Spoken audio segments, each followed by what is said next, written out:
મારો કોઈ મેસેજ જતો હોય કોઈ પણ બીજાનો ઇન્સ્ટન્ટ જવાબ આપી રહ્યા, એટલે એક એટલે મેટ્રો ગતિથી કામ કરી રહ્યા છે. તો ખરેખર આ ટીમને આપણે પીઠબળ આપવાનું છે. કદાચ મેં હમણાં ગઈ એક આપણે એક મિટિંગ હતી હમણાં સર્કિટ હાઉસ, એ દિવસે મેં આપને વાત કરી હતી કે આપણે કશું ના કરીએ ને તો કોઈ ના કરીએ, નડતર દાન ના કરતા. સૌથી મોટું દાન આપણી પાસે આ છે, એ નહીં કરવાનું. આ કરશો ને તો બધું જ આપણું સારું છે. અને આપણી નોંધ ઇતિહાસમાં લેવડાવવાની છે. વર્ષોથી ઇતિહાસ કોનો લખાય? ક્ષત્રિયોનો જ લખાયો છે અને તમારો જ લખાવો જોઈએ. આના માટે એકતા માટે એક સરસ વાર્તા છે, હું 2 મિનિટ તમને કહીશ.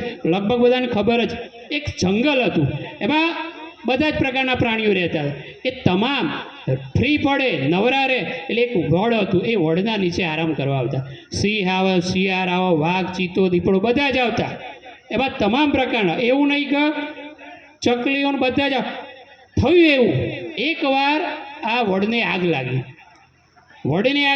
આજ કેવું થયું, આ વાર્તા પરથી હું તમને એકતાનું એક સરસ ઉદાહરણ સમજાવું છું કે આ વાર્તા એટલી સરસ છે એના આધારે. તો આ છે આગ લાગીને, એ વાત પૂરા જંગલમાં, પૂરા વિસ્તારમાં આગની જેમ ફેલાઈ ગઈ. અને દરેકને ખબર પડી. આપણે જે વડ નીચે બેસતા હતા, આપણે અહીંયા બેઠા છીએ ને, એની વાત છે.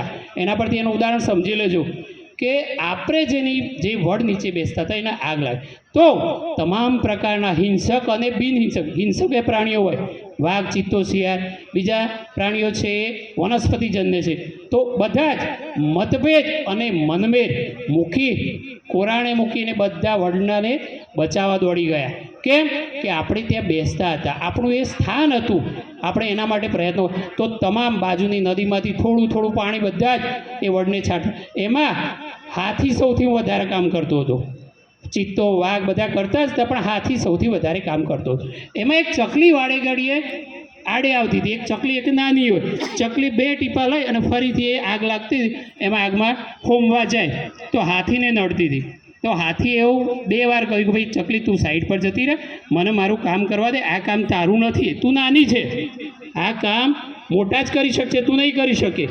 તો પણ ચકલીએ પ્રયત્ન શરૂ રાખ્યો કે જ્યારે આ તમને એક સરસ ઉદાહરણ છે કે જ્યારે 18 વર્ણ ભેગા થાય ને આપણા, ત્યારે કોઈ પણ પ્રકારની આગ લાગી હોય, ગમે તેવી, જ્યારે સમાજના 18 વર્ણ ભેગા થાય ને ત્યારે ગમે તેવી આગ ઠરી જાય છે.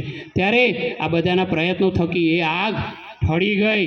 બધા એકબીજાને એપ્રિસિએશન એટલે કે એકબીજાને પ્રોત્સાહન આપવા માંડે કે ભાઈ તમારો ખૂબ ખૂબ આભાર કે તમે એકબીજાને જે મતભેદ અને મનદુખ હતા એ કોરાણે મૂકીને મદદે આવ્યા અને આપણા જે સ્થાન હતું એ સ્થાનને આપણે બચાવી. સૌથી વધારે પ્રશંસા હાથીની કરવામાં આવી. કેમ કે હાથીએ પણ હાથીએ એક પ્રશ્ન કર્યો સિંહને કે મહારાજ, મારી એક ફરિયાદ છે તમને.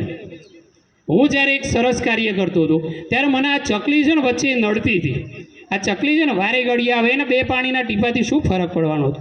ત્યારે એ ચકલી એટલો સરસ જવાબ આપ્યો ને, એ આખરી આ વાર્તાનો સારાંશ છે. ચકલીએ એવું કીધું કે મહારાજ, મને પણ ખબર છે કે મારા 2 ટીપાથી આ આગને કશું થવાનું નથી, પણ જ્યારે 20-25 વર્ષ પછી આ ઇતિહાસ લખાશે ને વડલાની આગનો, ત્યારે મારું નામ આગ લગાડવામાં નહીં, આગ ઠારવામાં આવશે મારું નામ. એટલી મજબૂત એને સ્ટોરીથી આ એક ચર્ચા કરાઈ કે ભાઈ મારી એક પ્રયત્ન નાનો હતો છતાં પણ ઇતિહાસમાં જ્યારે લખાશે ને ત્યારે મારું નામ છે ને સારામાં આવશે, ખરાબ બને. આપણે પણ બધા જ પ્રયત્ન કરીએ કે આપણું નામ આપણે ઇતિહાસના અક્ષરોમાં, સુવર્ણ અક્ષરોમાં, ઠાકોર હોય કે ક્ષત્રિય, તમારું નામ સુંદર અક્ષરે આવે. તમારે નિર્ણય તમારે કરવાનો છે. ઇતિહાસમાં એક બીજું પણ ઉદાહરણ હતું કે અર્જુને એક જ નિર્ણય કર્યો હતો. કયો? કે મારે શ્રી કૃષ્ણ જોઈએ છે. મારે કોણ જોઈએ? શ્રી કૃષ્ણ જોઈએ. બાકીના બધા જ નિર્ણયો શ્રી કૃષ્ણએ કર્યા હતા. ખબર છે ને તમને ઇતિહાસમાં? એટલે આપણે પણ એક જ નિર્ણય કરવાનો, ફક્ત અને ફક્ત આપણે આપણા સમાજની એકતા જાળવીશું. આ જો એકતા જાળવીશું ને તો આવનાર 500 વર્ષમાં તમારો જ ઇતિહાસ દેખાશે. જય હિન્દ, જય ઠાકોર સમાજ.